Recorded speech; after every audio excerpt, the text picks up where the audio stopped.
Hi, everyone, and happy belated International Women's Day.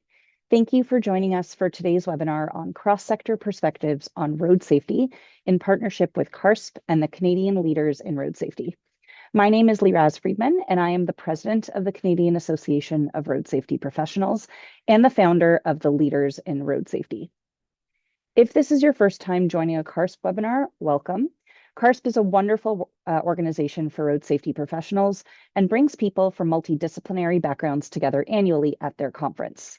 This year, the conference will be taking place in Halifax, Nova Scotia, between June 14th and 17th. The preliminary program is now available by scanning the QR code, and early bird registration is the deadline for that is by April the 6th. There will be panels on micromobility, speed management, and off-road vehicle safety, as well as e-bike and e-scooter technical tours of downtown Halifax. CARSP also has an active young professionals committee that will be running some exciting events, and we hope you'll join us. Now a little bit about the leaders. This group was founded last May and aims to create a supportive network for women and allies in the road safety industry in Canada. This group fosters collaboration, mentorship, and professional development, providing a dedicated space for sharing ideas, discussing industry challenges, and supporting each other's growth. If you are interested in getting involved with the leaders, please feel free to contact Lauren Short, who will add her information to the chat in order to learn more. Today, you will hear from 4 leaders across a variety of sectors who will teach you, inspire you, and provide some of their insights from years as experts in their fields. Before I hand it off to Kayla Carnide from the City of Toronto, who will be moderating today's session, I wanted to speak to 2 housekeeping items. The first is that if you have questions for our panelists, please feel free to use the Q&A function at the bottom of your screen anytime during the presentation. And the second is that HOMA will also post a link to the post-webinar survey in the chat. Please fill this out as it helps us get an understanding of how you are engaging with the content of CARS webinars. And without further ado, take it away, Kayla. Thank you, and hello everyone. My name is Kayla Carnide, and I'm an engineering technologist technician with the City of Toronto's Vision Zero team. I'd like to start by wishing you all a very happy belated International Women's Day, and thank you for taking the time out of your day to join us for this webinar. Over the next hour, we'll be hearing from our 4 inspirational panelists as they share their leadership experience in the road safety field. After the presentation, we'll move into a facilitated discussion, followed by a Q&A to close out the session. If you have any questions for our panelists, please put them into the Q&A function, and we'll get back to them near the end of this webinar.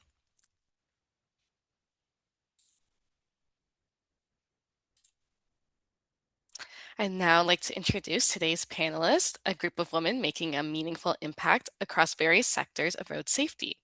Joining us, we have Jeannie Bahar, President of Navigates, Inc., Pamela Fusili, CEO of Parachute, Brenda Bishilia, Manager of Public Works in the City of Vaughan, and Dr. Linda Rothman, Associate Professor in the School of Occupational Public Health at the Toronto Metropolitan University. Thank you all for being here with us today. We're going to start our panelist spotlight with Jeannie. So if you'd like to take it away. Hello, everyone. What a pleasure to be here today. Really appreciate. Kila, if you can go over to the next slide, please. And the next one. Thank you.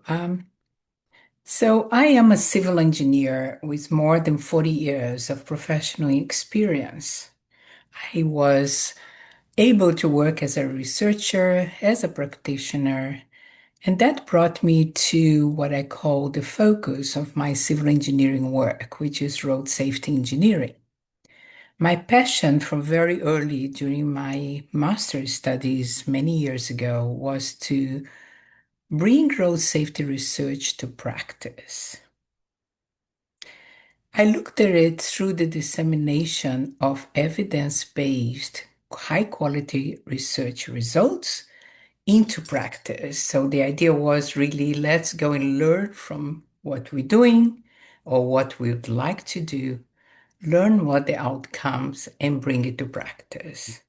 Of course, with the knowledge being built, my focus was at the time to create courses and opportunities for me to share what I was learning with others working in our profession.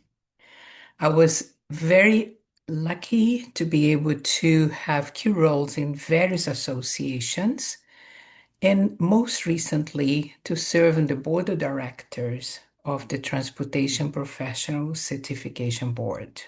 I'll talk a little bit more about that in a few minutes. By being honored with all the awards that I have here, I look at it as opportunities for me to actually share road safety with others. So, in any one of those opportunities, I made sure to share that knowledge through from research to practice. Next, please. What I would like to spend the next few minutes has to do with the development of the Road Safety Professional Certification, RSP. Next. Let's talk about what we mean by a road safety professional. If you go through the literature, many articles written about what the road safety profession. A road safety professional is a profession that during a typical workday makes decisions that directly or indirectly impact the future frequency and severity of traffic collisions. I want to stop here and have each one of you in this webinar think, isn't it each and every one of us? The question is, do we all know how to explicitly consider and quantify when possible those particular impacts that we will cause through our decisions? And certainly we'll aim to reduce any negative safety impacts. So with that question comes the how do we actually say, I am a road safety professional? I do know how to quantify safety. I know how to explicitly look at the results of my decisions. Next slide. So it has been a really long project and certainly a work of love for me, which is the formalization of the road safety profession, in particular when it comes to the work done by engineers, planners, but also those of us in the behavioral side, human factors, law enforcement, and so on. That idea was born in the TAC Road Safety Committee in 2013, when we decided to actually, well, it was part of the strategic planning at the time for the committee. A road safety professional subcommittee was created.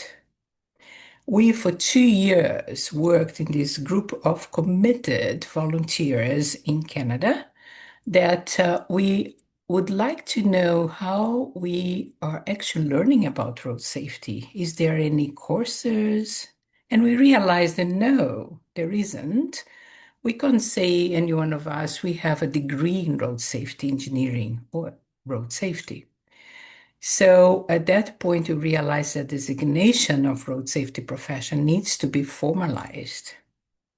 We then were met by the Transportation Profession Certification Board CEO, Jeff Paniari, and at that point, we joined forces.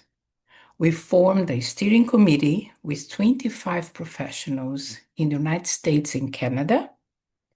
And together, we actually brainstormed and worked really, really many hours into this idea of creating a designation. We attained the funding. We invited subject matter experts to join us. And then we contracted a licensure and a certification testing company next. At that point, we are now equipped to start the development of the certification exams. Next.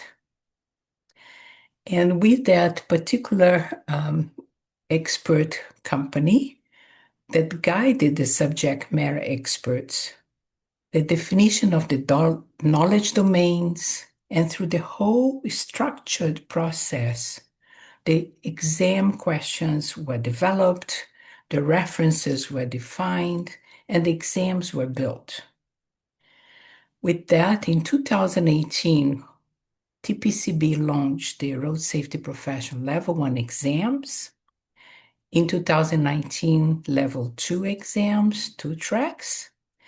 And next, This same process needs a review and an update every 5 to 6 years.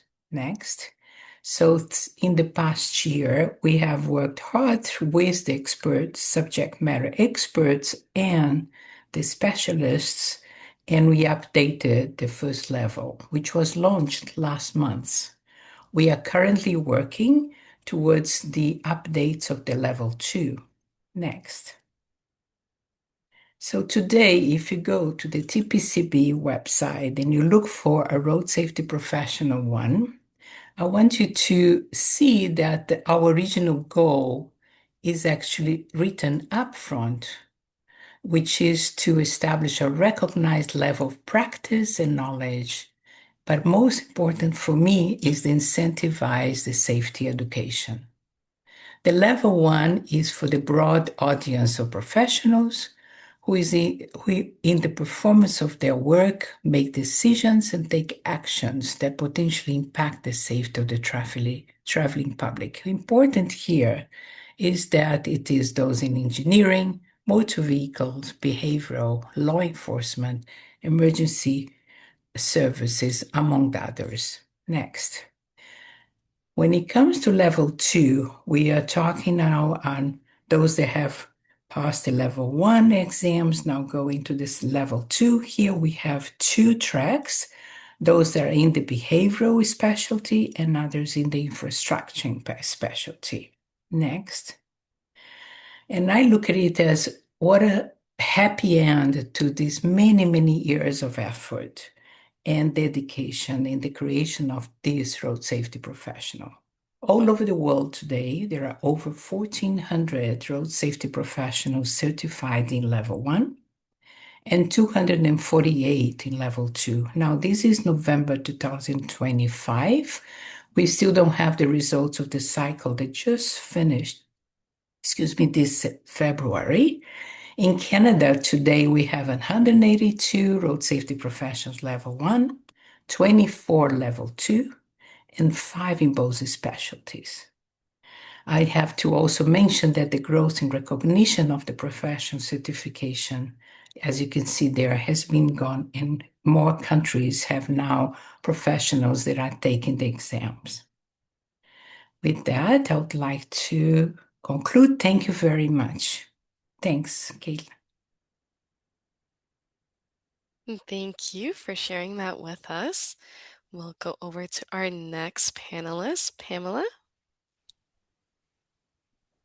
Hi, good morning or good afternoon, everybody. It's my pleasure to be here, and thank you to both CARSP and the Leaders in Road Safety for the invitation. I began my career in injury prevention and road safety at an organization called Safe Kids Canada, which was a national nonprofit that focused on children and youth unintentional injuries. Road safety was one of our priorities. And I bring a bit of a different lens because I come to this issue from a public health upstream approach, which is very important, as we know, to connect with the expertise around road safety, like engineering and roadway design and traffic and urban planning. But I didn't have training in traffic or any of those aspects. So I brought really this upstream public health lens to road safety. And given there's no formal injury prevention training, so much of my experience in this sector has been from real world applied learning. And in a small not-for-profit, if any of you work in nonprofit or charities, you also get to do just about every job in the in the organization. So as my career progressed, I had the opportunity to do things like program development, but I also became a media spokesperson for the organization. I did a lot of work on advocacy, and ultimately I took on the role as executive director to lead that organization. And I'll tell you a little bit about how I got to parachute a little later. But in those early years, in that maybe first decade of my career, I needed to learn a lot about injury prevention, the approaches to injury prevention, and then very specific information about the various topics that I needed to be an expert in. Road safety, transportation safety was one of them. So learning just where the data is collected, how it's coded, the differences between police collision data and health data, so emergency room visits, hospitalizations, those types of things. And then as an organization, we were very committed to being evidence-based. So letting the evidence and data drive what our work did. And so looking at what this data told us, and using that information to determine the priorities that the organization focused on. I was very lucky, I guess, to work with respected researchers in my early career, like Alison McPherson, Brent Hagel, Andrew Howard. Most of you will probably recognize those names because they're still involved with this area.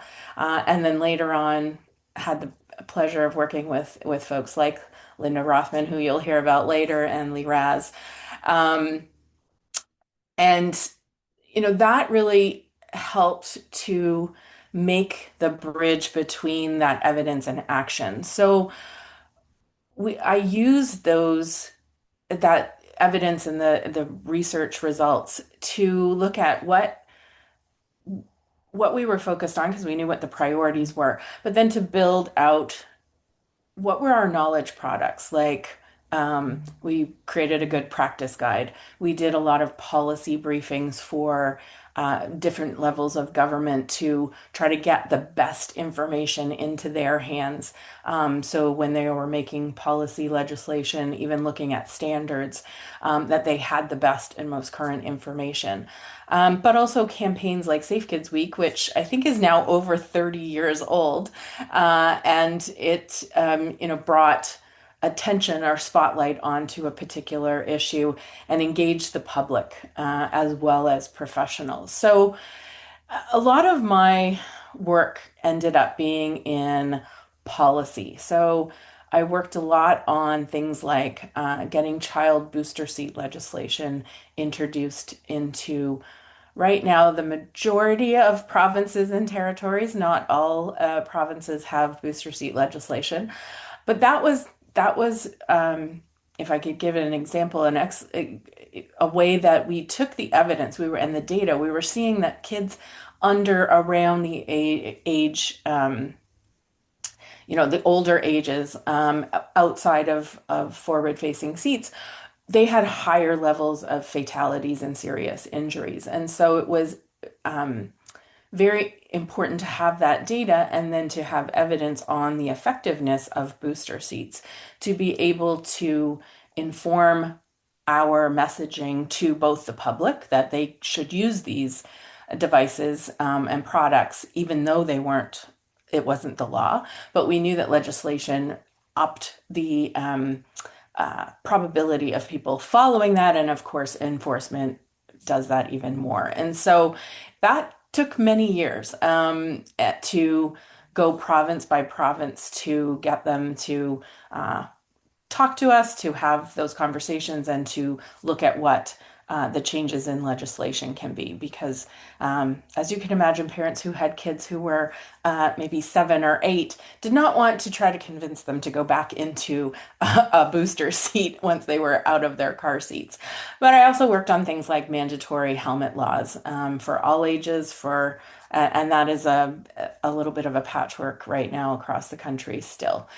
The process of changing those systems level, which I think is so important, is very frustrating because while it relies on evidence and data, in my experience, it is as much dependent on things like the election cycle, current events. Sometimes, unfortunately, an incident can accelerate discussions or introduce discussions or tip the scales in terms of getting a piece of legislation passed, but it also depends on the elected officials' individual interests. So that's frustrating for a lot of people who see the evidence, can see what the difference that could be made in people's lives, and frustrating that we can't get that changed faster. Um, and this knowledge base was also really important when engaging with the transportation and road safety experts. And I really took and continue to take a collaborative approach, understanding that each of us brings different skills to the table, and together we can be more effective. As Parachute was formed from the amalgamation of Safe Kids Canada and 3 other organizations, and in my role as CEO, my scope expanded to all ages, so beyond those that the children focus. And it was about that time that Vision Zero really came to Canada and provided a framework and approach to Parachute's work. And we had a real launch at the time and privilege to connect with a number of municipalities across Canada to really try to learn what was Vision Zero, how can it be implemented, what are some lessons learned, and our role to share it out with the entire country and really on the global stage as well, so that people don't have to reinvent the wheel, and that learning can be shared, and knowledge translated, which is one of our main and one of my main focuses. So our road safety team builds relationships through the Vision Zero network. We advocate still around policy and legislation changes, supporting the implementation of best practices. And more recently, we've really focused on young road users by meaningfully engaging them in our work. I have to say I've been welcomed by the transport sector. I don't have any negative experiences in terms of, you know, accepting somebody who is outside the field of expertise. And I've enjoyed really long-term relationships with CARSP and CCMTA, the provincial and territorial governments, Transport Canada, Canadian Chiefs of Police. And I've also had the privilege of working with coroners. So looking at the deaths and the fatalities due to road safety and being able to make recommendations, even though they are voluntary at this point, to improve safety and prevent injuries. I've also been part of many research projects. I have been co-PI, KT lead on various studies that looked from everything from child safety in the built environment to one of the hot topics these days, automated speed enforcement. So, in summary, my career related to road safety has seen some essential progress, again at the systems level, from booster seat legislation to speed reduction, now emerging the e-scooters and e-bikes that we're looking at, but really everything that underlines what I've done over the years and what drives me is continuing to see the families that are torn apart because of a crash or a collision that I know could have been prevented. Every day on the news, I hear multiple reports, just from the Toronto area around a pedestrian, a cyclist, somebody in a vehicle, dying because of a collision. And that cost continues to be too high. And so that's why I continue to do the work I do and to work with so many of you in this field to make those changes.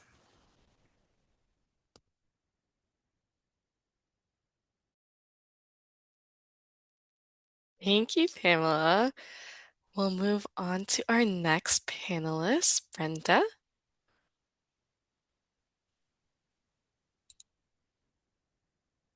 Good afternoon, everyone. Thank you for the opportunity to present at this webinar today. We can go to the next slide. Thank you, Kayla. So this is a view of the City of Vaughan's VMC, Vaughan Metropolitan Center, and you'll note the icons on the left-hand screen is I live, work, and play in Vaughan. I've been a Vaughan resident for over 45 years, and I have seen it grow from really a rural township that it was to the vibrant metropolitan city that we see before you today. We see before us today, due to the rapid growth that Vaughan is seeing. As my bio indicated, I've worked for the City of Vaughan in operations and public works for 16 years in a series of leadership roles. And as a resident, I have a vested interest in our city and our citizens' objectives and concerns. And I'm passionate about my role and how it contributes to building a city that is vibrant, accessible, and safe. Next slide, please. So the next 3 slides will focus a little bit on the Move Smart mobility management strategy at a high level and how the strategy really came to life and its success thus far for Vaughan citizens. So Vaughan has roughly approximately 345,000 residents and thousands of businesses, which bring people in and out of our city. And with growth, obviously, as we all know, comes increasing congestion and more interactions between drivers, cyclists, and pedestrians alike. So to respond to these pressures and to be more proactive rather than reactive in our approach, the city developed Move Smart in 2020 and presented it to our council in March of 2021, where it was approved. And the strategy was strongly shaped by a 2019 public outreach program where over 1,700 residents shared their concerns with respect to mobility, congestion, and road safety, because those were priorities. So their feedback, combined with a review of our existing traffic operations at the time and jurisdictional best practices, also looking at emerging technologies, really provided the foundation for how the strategy was built, and really tailoring it to specifically to Vaughan's needs. Next slide, please. So this slide shows how Move Smart, road safety, mobility management, sustainable mobility, and traffic data management programs are all interconnected. And all 4 program areas are anchored through extensive communication and public outreach to ensure that the strategy remains relevant and reflects the interests of our citizens. So Move Smart is now fully operational and is leading work through the city to deliver improved road safety mobility solutions. And over the past 4 years, it has evolved into a strong evidence-based framework that uses data, best practices, and new policies and procedures to help guide our decisions and deliver effective countermeasures in the field. And at the core is really the data management program, which is now and will be over the next few years a main focus for us, ensuring that we have accurate, up-to-date traffic data. And with our new traffic data management system, our GIS integrations, digitizing solutions, and various dashboards that we are developing, we're now able to take a quicker and consistent evidence-based approach to identifying issues within our transportation network and selecting the right interventions for those locations. Next slide. So I won't go into too many details on this slide, but in short, Move Smart includes 29 initiatives across the 4 pillars, as I like to call them, which are designed to be delivered within a 5-year period. And in year 5, 26 out of the 29 initiatives have either been completed or already advancing or have initial work underway. And really a key strength of this strategy is the flexibility. It's built to respond to the needs of our transportation network, to align with cross-departmental priorities, available resources, our external partnerships, which are so important, and the feedback that we receive from our residents and from our board, which is our mayor and mayor of council. Next slide. So I'm going to take a moment on the next 2 slides to highlight how the strategy has been achieved and its success thus far. So when developing a long-term comprehensive plan, the city focused on, I would say, 6 major components. And first, that's to gain the buy-in from our senior leadership, and in our case, our mayor, members of council, was extremely essential.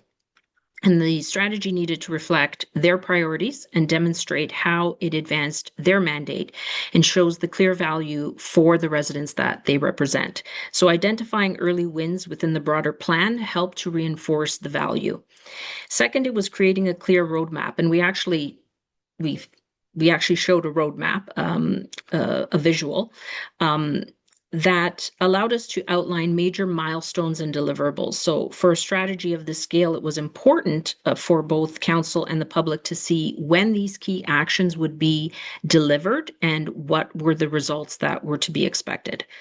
And third, we established transparent funding expectations. Like, what is the sticker price for this? So we weren't going to come in increments along the way and let council know. It was like, this is the sticker price. This is what we feel. This is going to cost us to get it off the ground. So we approached the strategy like a business case, and really we needed to let the residents see what the gains were going to be from it. So by clearly defining the benefits and outcomes specific to Vaughan's transportation network, we avoided surprises for council along the, down the road. And fourth, we built in accountability. So for strategies, often we hear they get sidelined, especially over a 5-year term. So we committed to reporting back annually. That kept us focused. So each year I was responsible for getting up in front of council to present a progress report and a public-facing brochure that actually showed the tangible results that we were delivering in the field. And really, what was the return for the taxpayer investment, which is most important. Fifth, it was establishing the right team, and that is critical. And I'll talk about building the team from the ground up, and something I'll speak to on the next slide. But the dancing people icon that you see here reflects how quickly we move here at the City of Vaughan, and the importance of selecting the right talent that can thrive in that environment. And it took 2 years of interviews to build the team, but super excited that we succeeded in that regard. And then finally, we can't do anything without community building and stakeholder engagement, which was central to the success of the strategy. The city invests very, very heavily in engagement and education with both our internal and external partners, as they play a vital role in helping us meet our goals. So the next slide. So I would, again, be amiss to not acknowledge the collaboration of many departments here at the City of Vaughan and external partners who have contributed to the success of Move Smart. And there are many who have helped shape the strategy along the way. But the dream team, as I like to call them on this slide, are the ones who have really done the heavy lifting and showed up each day during the highs and the lows. Jake Wang in the back with the white sweater just left us 2 weeks ago to return to the private sector, but his contributions were so valuable and helped mentor the team, specifically in our data management program. So my role as a manager was to ensure the delivery of all 29 initiatives, and really this team led the way to achieving that goal. And my philosophy is allowing people to own something so that they can be creative, innovative. And I lead by example, being accountable, passionate, and building trust, along with open, transparent communication really is at the core of my management style. But if you ask me what was the highlight of implementing a strategy of this magnitude, I think the greatest honor for me, above all the success that we've seen, and there've been some hiccups along the way, is really having my team tell me how much they value my leadership, and how passionate they are about what they do each and every day, and how they respect and value one another. I think that's key. So to me, that is success. And I've had a few good ideas along my journey here, but this team has really been the ones to bring it to life, and I want to celebrate their passion for that, so that they are really the stars of the show, in my opinion.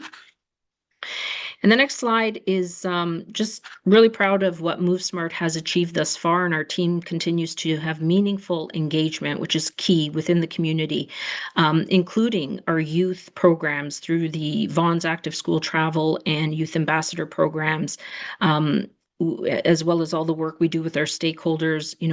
The City of Vaughan really believes in the philosophy to empower residents through various communication channels of engagement, and to ensure we are leading the way through a data-driven solution that enhances safety, accessibility, and sustainable mobility for all road users. So I really did find my niche working and representing public works, and I have enjoyed my journey thus far. So thank you. Thank you so much, Brenda. And last but certainly not least, Linda, go ahead. Thank you. Next slide, please. I'm going to talk a little bit today about the role of an academic public health researcher in the road safety political space. And I'm going to provide a couple of very recent examples about how my role fit into road safety recently. Next slide, please. So how does an epidemiologist get involved in road safety politics? I started off my career as an occupational therapist working with children and many of whom who had been involved in road traffic collisions and ended up in rehab because of injuries. I eventually went on to do a degree in epidemiology and worked at sick kids on initially occupant injuries, so looking at car seats, kids in cars, and then I realized bit by bit that the kids in the cars were pretty well protected, but the kids out of cars, such as pedestrians, cyclists, were not. So my more recent research focus has been on a variety of child injuries, but most specifically on vulnerable road user injuries in healthy cities with a public health focus. Our team, which is quite of an extensive team, has conducted rigorous empirical studies that were missing from the literature. And when these issues unexpectedly become the focus of politics, suddenly you go from the familiar routines of academia to becoming an expert consultant for all sorts of different audiences in a very quick-paced, reactive environment. And I'm going to talk about a couple of these examples. Next slide, please. So the first example was the provincial removal of bicycling infrastructure in Bill 212. In November 2024, Bill 212 was introduced. It was going to amend the Highway Traffic Act by the Government of Ontario and mandate the removal of bike lanes on 3 major Toronto streets, and there was lots of potential for further removals. It also banned new bicycling infrastructure installation that required reducing motor vehicle lanes. In April 16th, 2025, CycleTO launched a lawsuit challenging the bill, along with 2 other complainants, a bicycle courier worker and also, I think it was a U of T student. The legal challenge that they launched argued that the provincial law was unconstitutional, as removing infrastructure would increase the risk of harm to bicyclists, thereby violating their fundamental rights to personal safety. Next slide, please.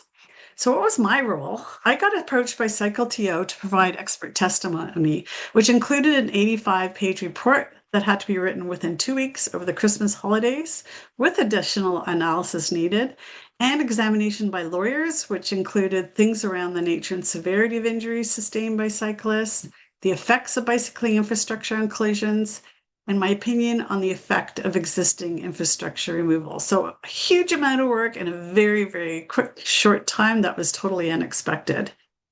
So to say like the most amazing things about this judge, he concluded that Bill 212 was inconsistent with Section 7 of the Charter of Rights and Freedoms. So they said that the case was won from the CycleTO perspective. There was a provincial appeal launched in January 2026, and it's still awaiting decision. But unfortunately, Bill 60 was recently passed in November, prohibiting adding bicycle lanes where traffic reduced. They didn't take any out, but there's some issues around adding bicycle lanes where traffic lanes are reduced. Just to summarize what Justice Chavis of the Ontario Superior Court said about my testimony, there's also the compelling expert evidence of Dr. Rothman, whose conclusions are strongly supported by many studies that protected bike lanes are much safer than cyclists riding in mixed traffic, and that the removal of the target bike lanes and creation of more car lanes will lead to increases in collisions, injuries, and facilities. So this was somewhat a success story in terms of a court case and the influence that some academic literature and academic study can actually influence. Next slide, please. The next example was the recent ban on automated speed enforcement in Ontario. This one wasn't so happy in its conclusion. In May 2017 and 2025, Bill 65 amended the Highway Traffic Act to introduce the use of automated speed enforcement in community safety zones across Ontario.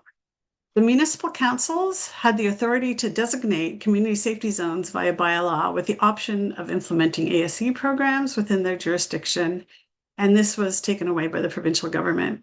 In November 14th, 2025, the provincial government enacted Bill 56 to ban the use of ASE in Ontario, and money has been provided to the municipalities that had ASE to be used for other traffic calming initiatives, and that's something in progress right now.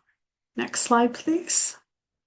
My role was just before all this happened, within a couple of weeks, our recent study was done with the City of Toronto that found a 45% reduction in driver speeding and an almost 11 km/h reduction in the 85th percentile speeds with automated speed enforcement.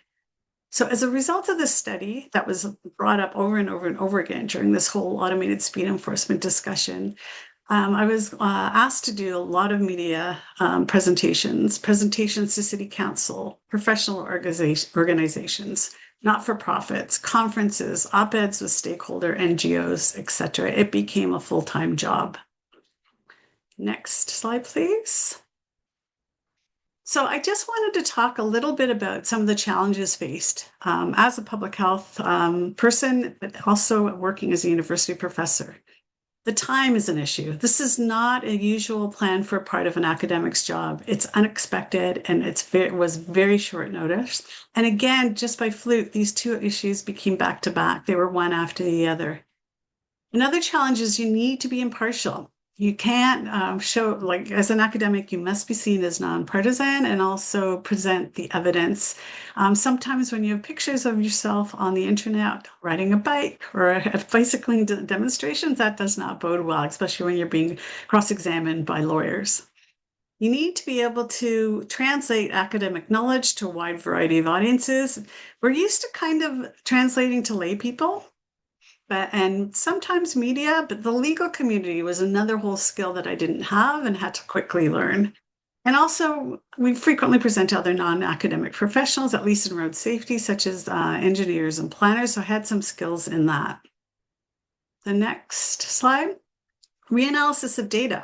As an epidemiologist, we usually look at large data sets and trends. This time I had to focus on case examples, Yonge Street, Bloor Street, Avenue Road, rather than more population ecologically based, and the reanalysis had to be done very quickly.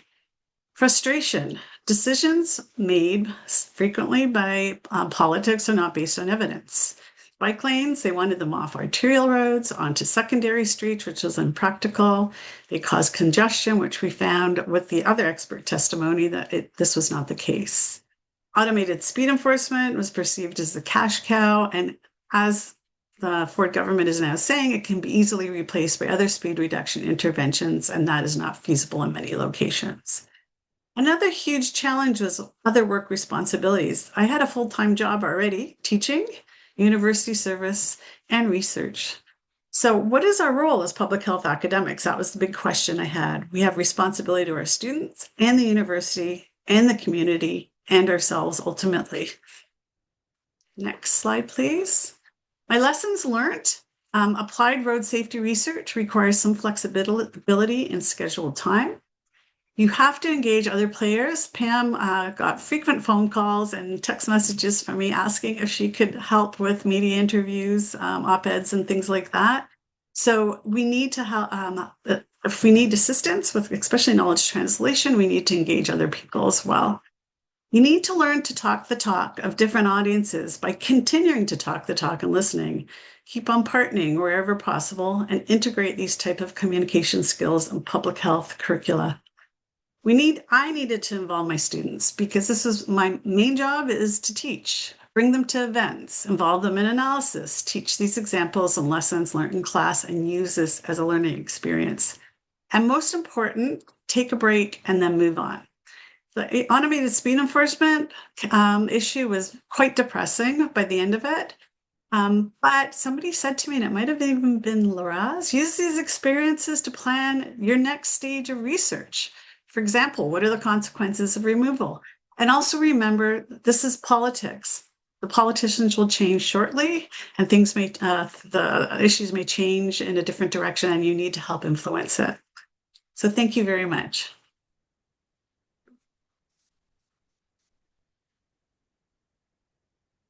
Thank you, Linda, and thank you to all of our panelists. I'll invite all of our panelists now as we transition into our facilitated discussion to turn back on their cameras. And then we have 3 curated questions I'm excited to ask each of you, time permitting. So we'll jump right into the first one, which is, what advice would you give to women entering the road safety field today that you wish someone had given you early in your career? Pamela, why don't we start with you? Okay. This one was kind of it was hard to answer because women come from so many different fields. But I think the advice is that it will take longer than you think it will to get change or to get things implemented. So patience is a virtue in this sense. Um, and also the importance of having a network of supporters that you can bounce ideas around with, and that you're not alone in this journey, I think is really important. Often when you're just entering a field, you feel like if you ask questions that you won't look as intelligent or that you should know these things. But I would encourage more dialogue, more conversation, because that breaks down barriers, builds that network for women, and also will get you some of that information that you don't necessarily have to do or relearn or duplicate something yourself. So that would be my one piece of advice. Thank you. Jeannie, do you want to go next? Sure, I thought quite a lot about this particular question. It's been a long time thinking, what is it that I did not know at the beginning? But I think it's something related very much to what's been said in some of the presentations now, is that you don't know sometimes how difficult it is to modify preconceived opinions. And I'm talking about in the engineering side of things. Many engineers, planners believe that they had a good judgment on things. And road safety, of course, they know what's expected when implementing one countermeasure or another. And in fact, we can bring sometimes factual evidence to show to the contrary, and you will find some very difficulty for some other professionals to accept something different than their judgment. And road safety is very important. As I've said in my presentation, you need to really ensure that you have the technical excellence. And I think as females in particularly in the area of engineering, we are so few of us. Even today, I was looking at the latest, and in Canada, we are only 20% of all licensed engineers. And I remembered some handful of female engineers in the beginning of my career. So I think it's important that we be confident and always develop your technical expertise, because you don't need to fit in. You need to actually show, based on your knowledge, what is the right way to go ahead. Thank you for that. Linda, would you like to go next? Mine will be quick, but one of the most important things that I've learned over the years, and not necessarily just in road safety, but as academics, we like to sit behind our desk and play with our computers, work on our computers. I still think that one of the most important things I've learned over time is you need to get out there. You need to talk to people.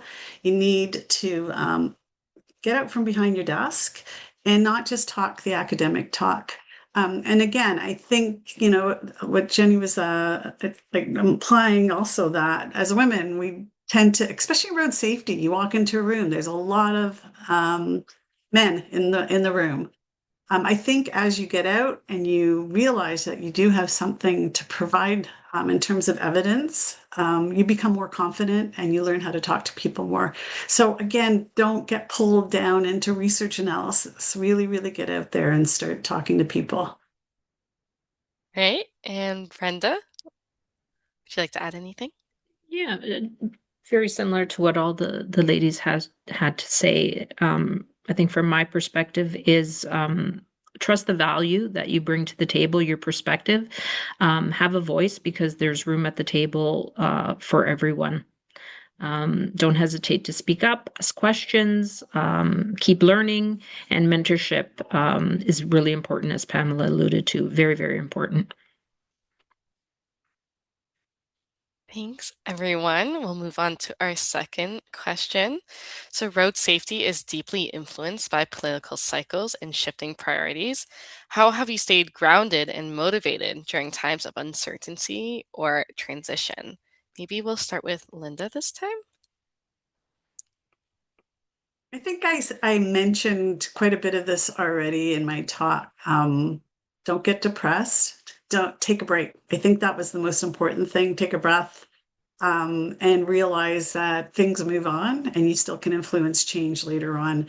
Just because one politician is saying one thing right now doesn't mean things are going to change in a few years down. And again, take a break and don't feel like it's a personal affront when things don't go the way that you want them to. Thank you. Brenda? Yes, exactly, Linda. Keep your eye on the long-term objectives. I mean, road safety is here to stay. People want to save lives. How we get there might look different, the roadmap, but we just need to be, some of the, the changes or some of the perspectives, opinions that are out there right now. We just need to shift and look at other ways to continue to advocate for road safety and bring resilience to the network. So, yeah, just keep going. Be positive. Thank you. Pamela? So I would agree with both Brenda and Linda, and I would add a sense of humor. You really have to be able to sort of say, "Oh man, this really should have gone forward," and as Linda said, step away, have a break.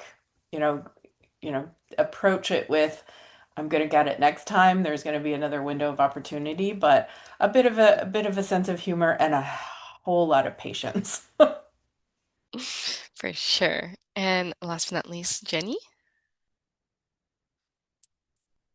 Yes, I think I know I reflect on this question and I wrote some ideas that I had through my experience and very much the same as the three ladies just shared with us. And I think it is important, as I said, I have had projects that were stopped due to change of provincial government. I also had projects that, when presented to those decision makers, they refused my recommendations. So I really stay confident in my work. And as been said, politicians will eventually either change or I've seen some learn and reconsider, or the next decision maker will accept potentially the original recommendations and get them implemented. From our perspective, I think Linda touched on that. We need to be prepared to present the recommendations in a different way, keeping the original or even improve the goal. But most important, look for other opportunities to implement the recommendations and to demonstrate the results that we are proposing, because we believe in the road safety benefits. So we just need to demonstrate them. Thank you. Thanks, everyone. Okay, we'll quickly go into our last question. Let's see if we could squeeze everyone's answers in. So the last question I have for all of you is, what skills do you believe will be most valuable for the next generation of women leaders in road safety? Maybe we'll start with Brenda. Thank you. So collaboration is always key. road safety crosses so many disciplines, so the ability to bring everyone together at the table is really important. And as I spoke to earlier, building trust with your stakeholders, both internally and externally, is vital. That's going to move your projects along the line. And obviously data. We live in an environment now with AI, like understanding and interpreting various forms of data is going to become essential in shaping, decisions when it comes to road safety and mobility in the future. Thank you. Linda? What I keep thinking is the importance of learning how to do good evaluations, good evaluative studies, and good has a lot of different definitions, but we do need to continue doing evaluation of road safety interventions, and we need to do them in a way that makes sense to a lot of different people. So those types of evaluation skills are super important. And again, just based on what I've said previously, is we need to start integrating some more education and skill building and communication for academic researchers in the road safety realm. And Jeannie? It is quite amazing how we all agreeing to what the answers have been. I was listening to you, and I'm saying it's exactly what I have written for myself. I think just to complement, I think is that, I would really encourage all of us to study as much as you can, but also keep studying.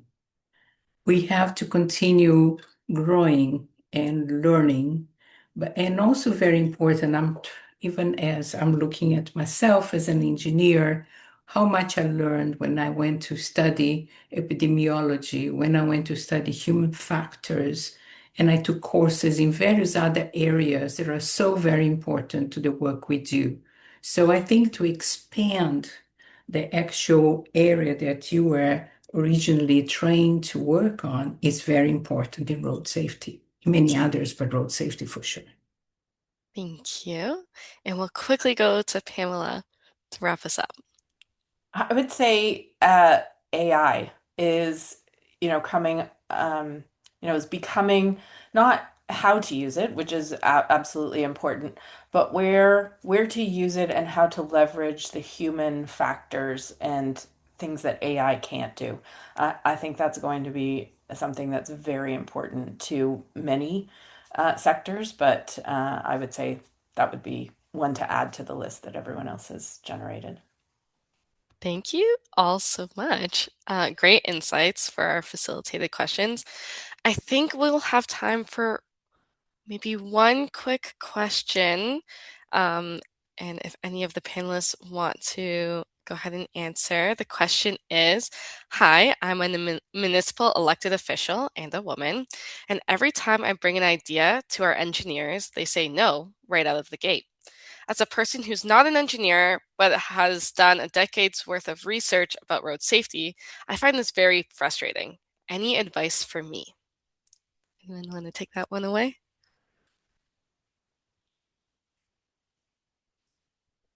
Any of our panelists?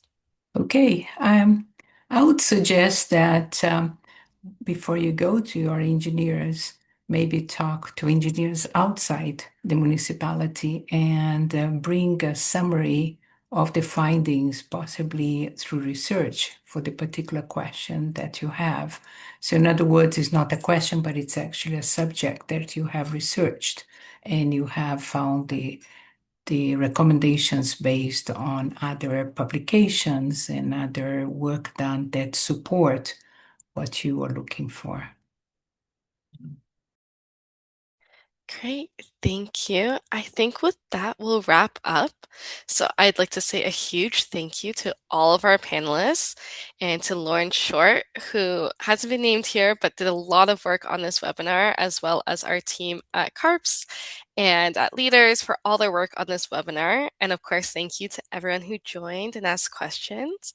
I'd ask that you all please take a moment to scan the QR code on the screen and provide your feedback on this webinar, as it really helps us to shape future events and you'll have a chance to win a $25 Tim Hortons gift card. And then I'll just say thank you to everyone and have a great rest of your day. Thanks, everybody. Thanks so much. Bye. Bye-bye. Thank you.